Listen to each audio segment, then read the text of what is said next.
જય દ્વારકાધીશ મિત્રો, આજે સવારના આપણે નાહી ધોઈને થઈ ગયા છે તૈયાર કારખાને જવા માટે. મસ્ત વ્યૂનો આનંદ માણતા માણતા અમે પહોંચી આવ્યા છે કારખાને પછી હું કોઈ ચાય આવીને આ ભાઈબંધ ચાય પીવા બેસી ગયા. બે જણા હું કોઈ મારા બ્લોગની વાતો કરતા હતા. મેં કીધું વાંધો નહીં, અત્યારે તમારો સમય છે, ઉડી લો, કાલે મારો સમય આવશે ઉડાડી દઈશું હો. અને તે પછી આ મિસ્ત્રી હું કોઈ સ્ટેન્ડના પાઇપ કાપતો હતો હું બાઠીઓ ને આ ભાઈબંધ હું કોઈ ત્રણેય જણા ઊભા હતા. તે પછી બાઠીઓ કંઈ ખમું હું કોઈ લેટ મશીન હલાવું, મને શીખવા જ દે. મેં કીધું વાંધો નહીં, તું શીખી લે. અને તે મિસ્ત્રી હું કોઈ ફોનમાં વાત કરતો હતો, એના માટે હલાવવા દીધો, નકા બાઠીયાને શું હલાવવા દે.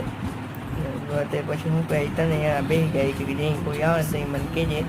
તે જણા ઇન્સ્ટાગ્રામ જોતા હતા અને આ ભાઈબંધ હું કહે એની બાબુથી વાત કરતો હતો, તમે જોઈ જ શકો. તે પછી આપણે હું કહે 6:06 વાગે થઈ ગઈ શૂટિંગ. જય દ્વારકાધીશ મિત્રો, લાઈક ફોલો છે.